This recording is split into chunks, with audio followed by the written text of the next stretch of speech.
नमस्कार दोस्तों, मैं विजय तिवारी। स्वागत है आपका हमारे YouTube channel the book society में, जहां हम आज की क्लास में सब्जेक्ट कोड BHIC 113 के चैप्टर नंबर 2 की चर्चा करेंगे। चैप्टर का नाम होगा 19वीं सदी के भारत में सामाजिक और धार्मिक सुधार आंदोलन। इससे पहले चैप्टर नंबर 1 की वीडियो ऑलरेडी चैनल पर अपलोड है। यदि आपने उस लेक्चर को नहीं सुना है तो सबसे पहले उस लेक्चर को जरूर सुनिएगा। इसके साथ साथ यदि आप हमारे चैनल पर नए हो तो चैनल से जरूर जुड़ो। तो चलिए शुरू करते हैं आज की क्लास, और हम ये जानते हैं कि 19वीं सदी के भारत में कौन कौन से सामाजिक और धार्मिक आंदोलन हुए थे। इस किताब को यानी कि इस चैप्टर को पढ़ने के बाद आपको ये पता चलेगा कि ये जो सुधार हुए तो क्यों हुए, और सुधार हुए तो कैसे हुए। इसके साथ साथ इन सुधारों को कौन कर रहा था और उस समय के भारतीय समाज किस टाइप से था। इतना नहीं, क्या सुधारों का जो क्षेत्र था वो व्यापक था, क्या ये सुधार सफल हुए, इन सब की चर्चा इस चैप्टर में की जाएगी। सबसे पहले चैप्टर की एक प्रस्तावना दी गई है जो कि कुल मिला के हमें ये बताती है कि चैप्टर में हम क्या पढ़ेंगे। चैप्टर की शुरुआत यहाँ से होती है कि सुधारों की आवश्यकता। तो इससे पहले चैप्टर शुरू करूँ, आपको थोड़ी सी इस चैप्टर की थीम देता हूँ मैं आपको। जब आप 19वीं सदी के भारत की बात करोगे तो 19वीं सदी का भारत बहुत सारी सामाजिक और धार्मिक अंधविश्वासों में क्या था, उलझा हुआ था। एक और सती प्रथा, बाल विवाह जैसी जो थी समस्याएं थी, और इसके साथ साथ विधवा के पुनर्विवाह पर क्या थी, रोक थी। समाज अशिक्षित था, समाज के पास तर्कशील बुद्धि नहीं थी, समाज के पास जो शिक्षा थी वो धार्मिक शिक्षा थी लेकिन वैज्ञानिक शिक्षा का अभाव था। उधर जो ब्रिटिशिश थे वो भारत में आ रहे थे, ईसाई मिशनरियां ज्ञान का प्रचार प्रसार कर रही थी, और भारत के कुछ लोग जो कि उच्च वर्ग से आते थे वो पढ़ने के लिए विदेश जाने लगे। अंग्रेजी भाषा का प्रचार प्रसार होने लगा। परिणाम ये हुआ कि जो लोग बाहर पढ़ने जा रहे थे, जब वो बाहर से आए तो वो पश्चिमी ज्ञान को लेकर आए, और उन्होंने ये देखा यार भारत तो दुनिया के मुकाबले बहुत ही ज़्यादा पिछड़ा हुआ है। ऐसे में उन्होंने भारत में ये सोचा कि भारत जब तक आगे नहीं बढ़ सकता जब तक भारत का पुनर्जागरण ना हो, जब तक भारत का सामाजिक सुधार ना हो, जब तक भारत का धार्मिक सुधार ना हो, तब तक भारत कभी आगे बढ़ ही नहीं सकता। और मैं आपको बता दूं, केवल भारत की नहीं, विश्व में हर एक देश पुनर्जागरण के दौर से गुजरा है। विश्व का हर एक देश सामाजिक और धार्मिक सुधारों से गुजरा है। चाहे आप रोमन साम्राज्य के इतिहास की बात कर लो, वहां पर पहले चर्च का पूरी तरीके से दबदबा था, लेकिन लोगों के अंदर तर्कशील बुद्धि आई, लोगों ने लॉजिकल क्वेश्चंस पूछने शुरू करे। तो उस समय का जो भारत था वो लॉजिकल नहीं था, लोग जो थे तर्कशील नहीं थे। तो इतनी बात पता चल गई, उस समय की परिस्थिति आपको पता चल गई। तो ऐसी परिस्थितियों में सुधार की आवश्यकता क्यों थी, मुद्दा ये उठता है। तो जैसा ही किताब कहती है, चर्चा का सबसे महत्वपूर्ण प्रश्न ये है कि वो कौन सी चीज़ थी जो भारत में सुधारों को बढ़ावा देने की बात कर रही थी, जो भारत में सुधारों की लहर को जन्म देने की बात कर रही थी। तो वो बात ये थी कि भारत में एक नए मध्य वर्ग का उदय हो रहा था जो कि शिक्षित था, और ये शिक्षित वर्ग क्या कर रहा था, भारत में बदलाव की लहर लाना चाहता था। सुधार आंदोलनों की बात की जाए तो इसमें सबसे बड़ा जो योगदान रहा है वो पश्चिमी प्रभावों का रहा है। बड़े पैमाने पर जो लोग पढ़ने लिखने गए, उन्होंने जब वहाँ के इतिहास की किताबें पढ़ी, वहाँ के ग्रंथों को पढ़ा, वहाँ के साहित्यों को पढ़ा, तो और उन्होंने देखा कि किस प्रकार से भारत की जो परंपराएं हैं वो कहीं ना कहीं भारत के पीछे होने का सबसे बड़ा कारण है। जैसे कि विभिन्न किताबें मिलती हैं, जैसे कि JN फर्कुहार की एक किताब है modern religious movement in India, जिसमें वो ये बताते हैं कि भारत में जो सामाजिक सुधार हुए हैं, भारत में जो सामाजिक सुधार हुए हैं वो केवल और केवल यूरोपीय विज्ञान और यूरोपीय दर्शन की वजह से ही हुए हैं। 19वीं सदी का जो हमारा समाज था उसमें पुनर्जागरण की जो प्रक्रिया है उस पर साफ साफ पश्चिमी प्रभाव देखा जा सकता है, और इस बात को हम नकार सकते ही नहीं हैं। इस बात में कोई दो राय है ही नहीं कि हमारा जो सामाजिक विकास हुआ है, हमारा जो धार्मिक विकास हुआ है, हमारे अंदर जो धार्मिक सुधार हुए हैं वो कहीं ना कहीं पश्चिमी सभ्यता की ही देन है। ये उपनिवेशवाद का ही परिणाम है। अगर शायद हम ज्ञान विज्ञान को नहीं जानते, अगर हम लॉजिकल नहीं होते, तो वही पुरानी चीज़ें हमारे यहाँ चल रही होती, और शायद आज हम वहाँ पर नहीं होते जहाँ पर आज हम हैं। हालांकि इसका मतलब ये नहीं है कि विदेशियों का शासन पूरी तरीके से हमारे लिए प्रॉफिटेबल था। इसकी कुछ कमियां भी थी जिसकी चर्चा की जाएगी। सुधार आंदोलन की बात की जाए तो सुधार आंदोलनों के माध्यम से विदेशी संस्कृति की घुसपैठ भी भारत में हो रही थी, और उसे रोकने के लिए ही जो हमारा वर्ग था वो आगे बढ़ा। क्योंकि ईसाई मिशनरियां तो ये चाह रही थी कि वो ईसाई धर्म का प्रचार प्रसार करें और सनातन धर्म को निम्न स्तर पर दिखाएं, और ऐसा करने में वो सफल भी हो जाती अगर भारत के शिक्षित वर्ग, जो उस समय का जो शिक्षित वर्ग था, वो धर्म को नहीं बचाता। तो सुधारों की लालसा क्यों थी, आखिर अंग्रेज क्यों चाहते थे वो हमारे यहाँ सुधार लेकर आए। तो सुधारों की लालसा के पीछे उनका सीधा सीधा उद्देश्य ये था कि वो भारतीय समाज को अपने यहाँ के समाज के अनुरूप ढालना चाहते थे, और अपनी संस्कृति, अपनी सामाजिक व्यवस्थाएं भारत पर थोपना चाहते थे। तो अगर आपसे कोई पूछे कि 19वीं सदी के भारत में सुधारों की आवश्यकता क्यों थी, तो पहले तो आप ये बताओगे 19वीं सदी का भारत कैसा था। उसे पॉइंट टू पॉइंट बताओगे कि सामाजिक रूप से लोगों के अंदर जो थी क्षमताएं सोचने की इतनी नहीं थी, लोग लॉजिकल नहीं थे, लोग सामाजिक जो विचार आचार थे, प्रथाएं थे, उन्हीं में डूबे हुए थे। धार्मिक अंधविश्वासों का बड़े पैमाने पर चलन था, जाति व्यवस्था बहुत ही क्रूर थी और समाज पिछड़ा हुआ था। ब्रिटिश के आने की वजह से एक नए वर्ग का उदय हुआ, जिसे हम मध्यम वर्ग कहते हैं, जिसे हम शिक्षित वर्ग कहते हैं, जो कि पश्चिमी ज्ञान लेकर आता है। और ऐसे में भारत में अगर भारत की संस्कृति को जीवित रखना था तो उसमें सुधारों की जरूरत थी। क्लियर है। अदरवाइज विदेशों की जो संस्कृति थी, अन्य जो संस्कृतियां थी, वो हम पर हावी हो जाती। अब मुद्दा ये उठता है कि सुधार आंदोलन कहाँ से शुरू हुए और कौन कौन इनको शुरू कर रहा है। तो धार्मिक सुधारों की जब आप बात करोगे, सामाजिक सुधारों की बात जब आप करोगे, तो इसकी शुरुआत होती है बंगाल की भूमि से। बंगाल में सबसे बड़ा नाम आता है राजा राम मोहन राय, जिन्हें भारतीय पुनर्जागरण का पिता भी कहा जाता है। उन्होंने कुछ संस्थाओं की स्थापना करी, जैसे कि 1814 में उन्होंने आत्मीय सभा की स्थापना करी, 1829 में उन्होंने ब्रह्म समाज की स्थापना करी। इन सभी संस्थाओं की स्थापना के पीछे यही उद्देश्य था कि समाज में जितनी भी कुरीतियां हैं उन्हें दूर किया जाए और समाज को एक नए सिरे से नए सांचे में ढाला जाए।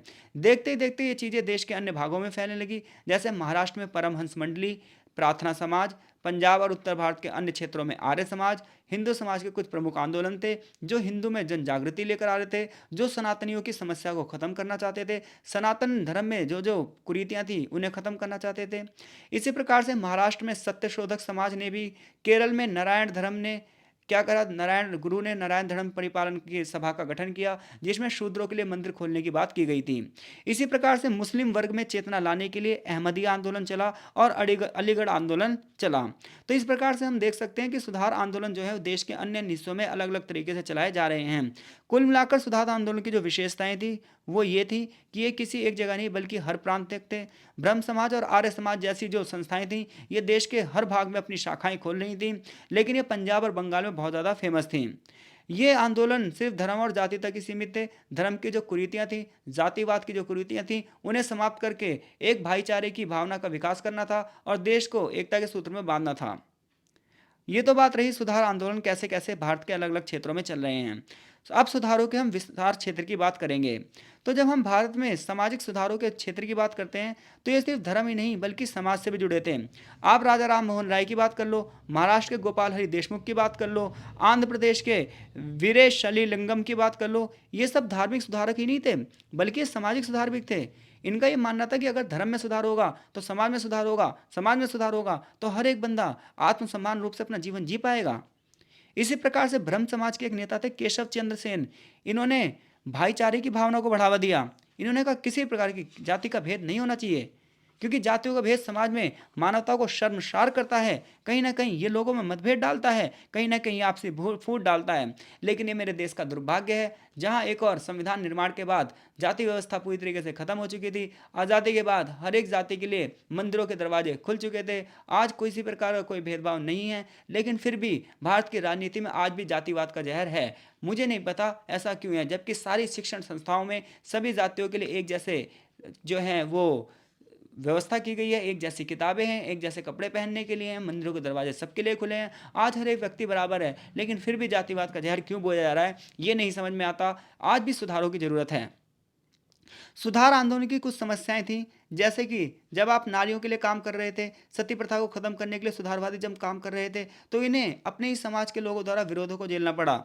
सती प्रथा, शिशु हत्या, विधवा विवाह, बाल विवाह, इन जैसी समस्याओं को जब उठाया गया तो समाज के लोगों ने इनका विरोध किया। जातिवाद और छुआछूत का उन्मूलन और समाज में नए ज्ञान के लिए जब इन्होंने शिक्षा के प्रचार प्रसार की बात करी तो लोगों ने इनकी आलोचना की, क्योंकि कुछ लोग रूढ़िवादी थे। इसके अलावा धार्मिक क्षेत्र के कुछ मुद्दे थे कि मूर्ति पूजा का विरोध किया गया, बहुदेववाद का विरोध किया गया, धार्मिक अंधविश्वासों का विरोध किया गया, पंडितों द्वारा जो शोषण किया जा रहा था उसका विरोध किया गया। अब हम ये बात कर रहे हैं कि सुधारों की प्रणाली क्या थी। तो देखो, सबसे पहले जो सुधारों की प्रणाली थी वो थी आंतरिक सुधार, क्योंकि आप सामने वाले के लिए सुधार के लिए जब कह सकते हो जब आपके अंदर आप खुद को सुधार सको। तो राजा राम मोहन राय ने यही शुरू किया। इन्होंने कहा सनातन धर्म बुरा नहीं है, इसके अंदर जो कुरीतियाँ अगर इसे ख़त्म कर दो तो शायद चीज़ें आगे बढ़ सकती हैं, और इसके लिए ज़रूरत है कि समाज में अवेयरनेस फैले। इसके लिए उन्होंने पत्रिकाओं में लेख लिखे, इसके लिए उन्होंने किताबों में लेख लिखे, समाज को ज्ञान के माध्यम से अवेयर किया, समाज को ज्ञान के माध्यम से जागरूक किया, सती प्रथा के खिलाफ प्रचार किया, इसी प्रकार से ईश्वरचंद्र विद्यासागर ने विधवा विवाह पर लेख लिखे और विधवा विवाह को बढ़ावा देने की बात करी। इसी प्रकार से एक व्यक्ति थे B.N. मालाबारी, जिन्होंने कहा कि जो शादी विवाह की आयु है इसे बढ़ावा देना चाहिए, क्योंकि कम उम्र में जो शादी है यही महिला की बर्बादी है। तो सुधारों की प्रणाली में आंतरिक सुधार कहाँ थे? आंतरिक सुधार अपने ही धर्म में थे, अपनी ही प्रथाओं में थे, जिसके लिए अलग अलग विचारक काम कर रहे हैं। दूसरा जो सुधारों की प्रणाली थी वो कानून के माध्यम से सुधार था। यानी कि पहले तो अपने स्तर पर काम किया और फिर कानून के माध्यम से, जैसे कि राजा राम मोहन राय के प्रयासों से ही सती प्रथा कानून पास हुआ था। इसी प्रकार से कुछ लोग थे जैसे बंगाल के केशव चंद्र सेन, महाराष्ट्र के महादेव गोविंद रानाडे, आंध्र प्रदेश के वीराशालिंगम। ये सब जो लोग थे ये सुधारों का प्रयास कर रहे थे और ये चाहते थे सरकार भी इन्हें सहयोग करे। इनका ये मानना था समाज में जब तक सुधार आ ही नहीं सकते जब तक समाज में लॉ और ऑर्डर ना हो, क्योंकि लोग कानून के माध्यम से ही बस में आ सकते हैं। और इन्हीं के प्रयासों की वजह से ब्रिटिश सरकार ने विधवा विवाह अधिनियम बनवाया, कानून विवाह अधिनियम बनवाया, यानी सिविल मैरिज एक्ट आया। विवाह की न्यूनतम आयु को बढ़ाने के लिए बात की गई। हालांकि ब्रिटिश इन सुधारों को अपने स्वार्थों के लिए ही करना चाहते थे, लेकिन इनका लाभ हमारे ऊपर अच्छा पड़ रहा है। तीसरा जो सुधार का क्षेत्र था वो था प्रतीकात्मक बदलाव द्वारा सुधार। जैसे कि कुछ संस्थाएं थी, जैसे डेरजियो आंदोलन चला जो कि यंग बंगाल का समूह था। इसमें कुछ बड़े बड़े नाम थे जैसे कि दक्षिणा रंजन मुखर्जी, राम गोपाल घोष, कृष्ण मोहन बनर्जी। इन्होंने बहुत सारी परंपराओं का बहिष्कार किया। इन्होंने कहा कि जो पहनावे ओढ़ने के प्रतीक होते हैं यही तो भेदभाव करते हैं। लेकिन जब इन्होंने समाज की इन मान्यताओं के खिलाफ विद्रोह किया ना, तो पता है क्या है, जनता ने भी इनका मुंहतोड़ जवाब दिया। राम गोपाल घोष ने पता है क्या कहा? राम गोपाल घोष ने कहा, जिस व्यक्ति की बुद्धि तर्कशील नहीं होती वो धर्म का अंधा है, और जो बंदा तर्क नहीं कर सकता वो बेवकूफ है, जो नहीं करता तर्क वो गुलाम है। तो हर एक बंदे के अंदर जो है वो तर्कशीलता होनी चाहिए। अगर कोई बंदा अगर किसी को बहका रहा है, कोई बंदा किसी को धर्म के नाम पर उग्रवाद की ओर आकर्षित कर रहा है, तो ऐसे में सामने वाले की भी तो बुद्धि होनी चाहिए, सामने वाले को भी अंदर लॉजिक होना चाहिए। क्योंकि सामने वाले के पास क्यों नहीं है, वाई नहीं है, इसलिए दिक्कत है। क्योंकि कोई आपसे कुछ कह रहा है तो आपको ये भी तो पता होना चाहिए, हाँ भाई ऐसा है तो क्यों है। जब सामने वाला क्यों का जवाब नहीं दे पाएगा तब आपको पता चलेगा कि कौन सही और कल गलत है। तो सुधारों की प्रणाली में सबसे पहले क्या किया गया? आंतरिक सुधार की लाए गए, कानून का भी सहारा लिया गया, प्रतीकों को सुधारा गया, और सामाजिक कार्यों द्वारा यानी कि सोशल वर्क के माध्यम से भी सुधार प्रणाली शुरू की गई। ईश्वर चंद्र विद्यासागर की बात करो, चाहे आर्य समाज की बात करो, रामकृष्ण मिशन की बात करो, इन लोगों ने बड़े पैमाने पर जमीनी स्तर पर लोगों के लिए कार्य किए। विधवा विवाह को बढ़ावा देने की बात करी, किताबों का प्रकाशन। ये लोग ये कहते थे कि केवल प्रवचन देने से, भाषण देने से, किताबों के प्रकाशन से बदलाव नहीं आता, बदलाव आता है जमीनी स्तर पर लोगों के पास जाने से। बदलाव आता है लोगों के पास जाकर चीज़ों को समझाने से। जब चीज़ें समझ में आती हैं 100 में से 10 लोग तो समझते हैं, और जब समाज में पुनर्जागरण आता है। तो अब तक हमने क्या पढ़ा? हमने ये पढ़ा कि सुधारों की जरूरत क्यों थी 19वीं सदी के भारत में, सुधार आंदोलन में किन किन लोगों का योगदान था, इसका विस्तार क्षेत्र कहाँ तक था, सुधारों की प्रणाली में आंतरिक, कानून और साथ साथ सामाजिक कार्यों द्वारा सुधार किया गया। आगे चैप्टर में हमें ये बताया जाएगा कि वो कौन से विचार थे जो सुधारों को बढ़ावा दे रहे थे। तो देखो, जब हम समाज में सुधार लाना चाहेंगे, जब भी हम समाज को विकसित करना चाहेंगे, जब भी हम चाहेंगे कि समाज हमारा जो हो वो एक आगे बढ़ता हुआ समाज हो, प्रगति करता हुआ समाज हो, तो उसकी सबसे बड़ी ज़रूरत ये होती है कि लोगों की जो क्षमता हो वो लॉजिकल हो। लोग जो सोचने की क्षमता रखते हैं वो लॉजिक रूप से सोच सकें, क्योंकि जिस व्यक्ति के अंदर तर्क शक्ति नहीं है उस व्यक्ति को कोई भी बुद्धू बना सकता है। और बिल्कुल ऐसा ही धर्म के ठेकेदार करते हैं।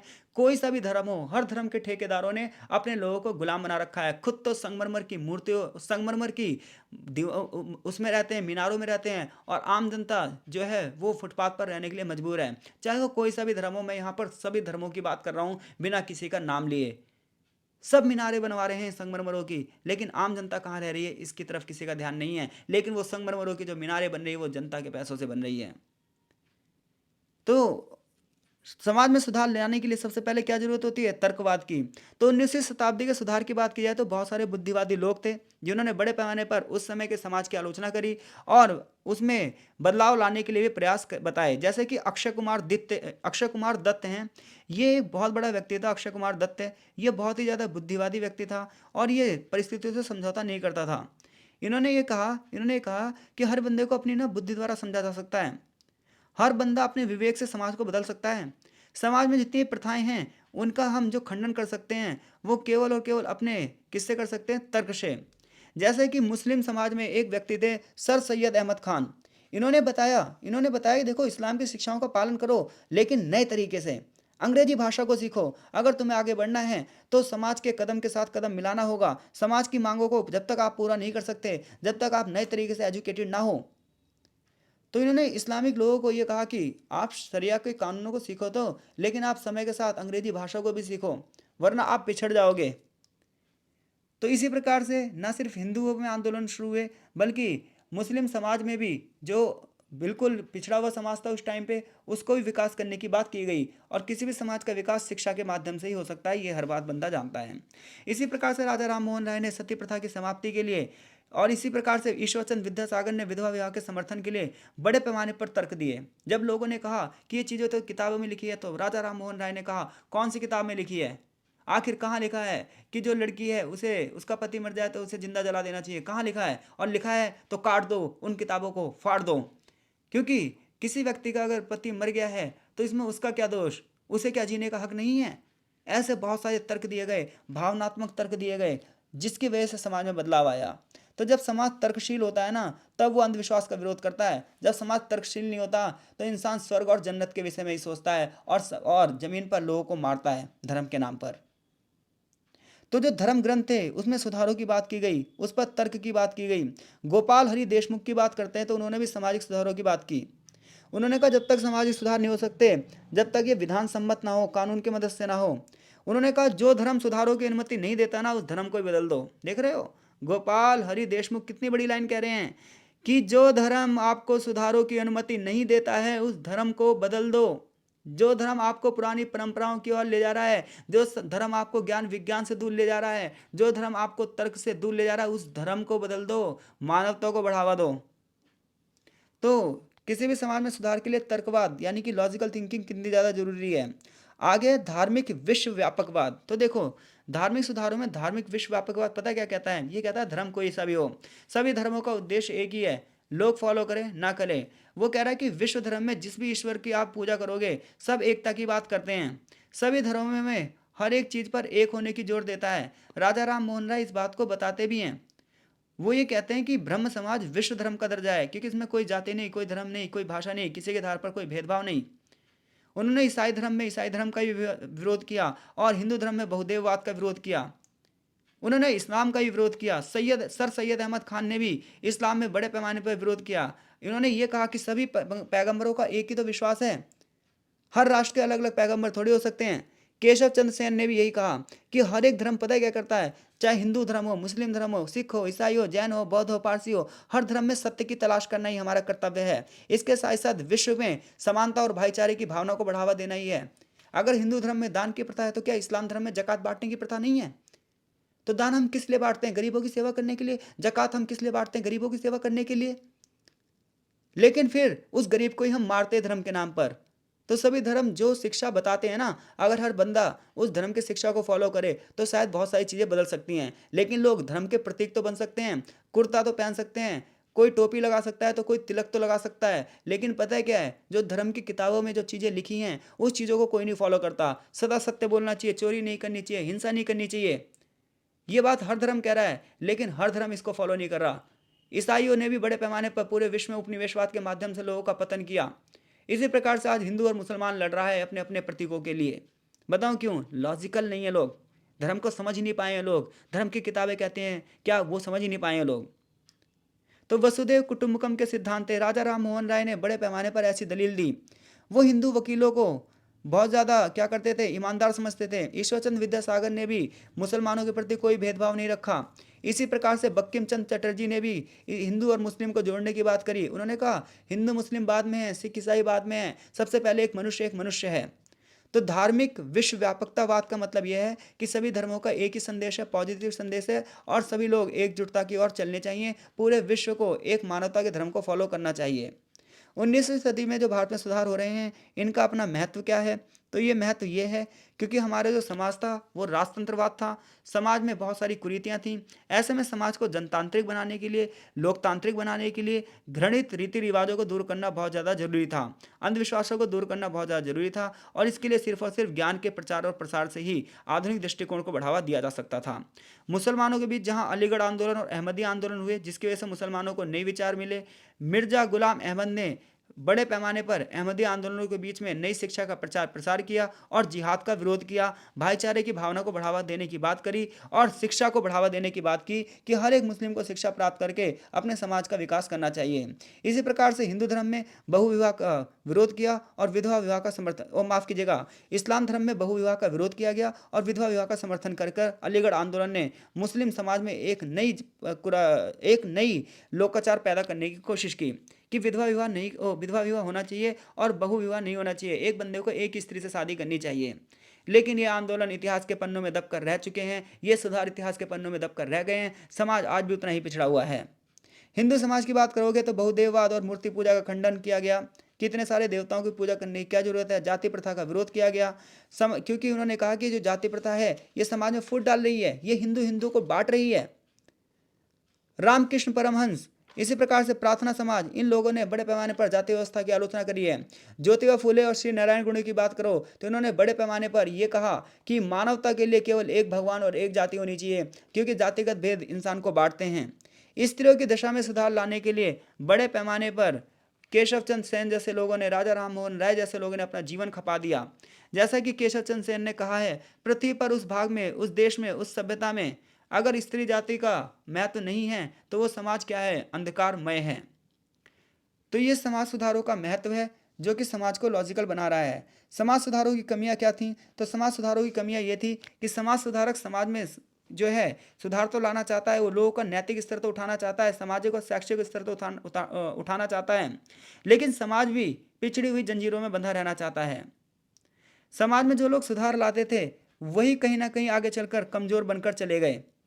तो समाज सुधार की जो कमजोरियां थी, जो सीमाएं थी, वो ये थी कि ये केवल ऊंची जाति तक सीमित था, निम्न जाति तक सीमित नहीं था। इसी प्रकार से मुस्लिम में भी जो तो आंदोलन थे वो उच्च वर्ग के मुसलमानों की समस्याओं से प्रभावित थे। निम्न और गरीबों को कभी ध्यान नहीं रखा गया, निम्न और गरीबों को कभी भी इन आंदोलनों से नहीं जोड़ा गया, जिसकी वजह से समाज का एक वर्ग तो विकसित हो गया और एक वर्ग आज भी अल्पविकसित है। तो अगर क्वेश्चन आ जाए तर्कवाद पर बताइए, विश्व व्यापकतावाद पर टिप्पणी कीजिए, तो ये सब प्रश्न का उत्तर देने में आप सक्षम हैं। यह क्वेश्चन ये पूछ ले 19वीं सदी के भारत में सामाजिक आर्थिक जो सामाजिक धार्मिक सुधार आंदोलन थे उसकी जरूरत क्यों थी, तो आप बताओगे देश की स्वतंत्रता के लिए सबसे पहले देश को एकता के सूत्र में बांधना जरूरी था, और उसके लिए ये जरूरी था कि समाज की बुराइयों को क्या कर दिया जाए, नष्ट कर दिया जाए। मिलते हैं आपसे चैप्टर नंबर 3 में, तब तक के लिए आपका बहुत बहुत धन्यवाद। आशा है चीज़ें आपको समझ में आ रही होंगी। कमेंट बॉक्स में कमेंट जरूर करते रहो और वीडियो को लाइक भी जरूर करो।